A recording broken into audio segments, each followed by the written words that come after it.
Un comitato delle imprese creditrici del gruppo CMC di Ravenna per le opere pubbliche in Sicilia è stato costituito presso il notaio Grasso di Caltanissetta da oltre 70 fra aziende edili e fornitori specialistici che vantano crediti per 50 milioni di euro nei confronti del colosso delle costruzioni che non paga le fatture da oltre 18 mesi.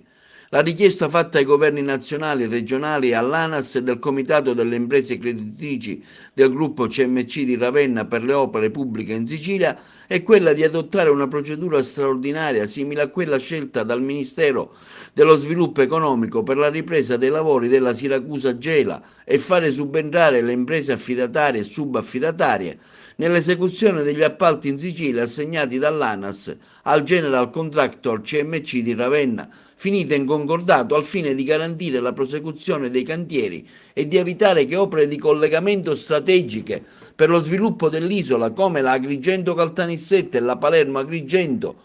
e la metropolitana di Catania diventino le ennesime incompiute. Il comitato ha anche sollecitato l'intervento delle 9 prefetture dell'isola, ha altresì incontrato l'assessore regionale alle infrastrutture Marco Falcone perché non si possono attendere i tempi lunghi di qualsiasi procedura amministrativa, in quanto si rischia la perdita di lavoro di oltre 2000 lavoratori del settore. Il comitato ha inoltre dato mandato all'avvocato Patrizia Stallone di Palermo di agire legalmente nei confronti di ANAS per il recupero indiretto di tali crediti, in quanto si ritiene l'ANAS responsabile di non aver esercitato i dovuti controlli nei riguardi della CMC, nonostante i rigidi protocolli di legalità sottoscritti e controllare i pagamenti che andavano fatti all'azienda che effettuavano i lavori per conto dell'azienda Ravennate. Da qui l'appello del comitato ai creditori, alle istituzioni nazionali, al Mise, al Ministero degli Interni, al Ministero dei Lavori Pubblici, alla Regione, all'ANAS,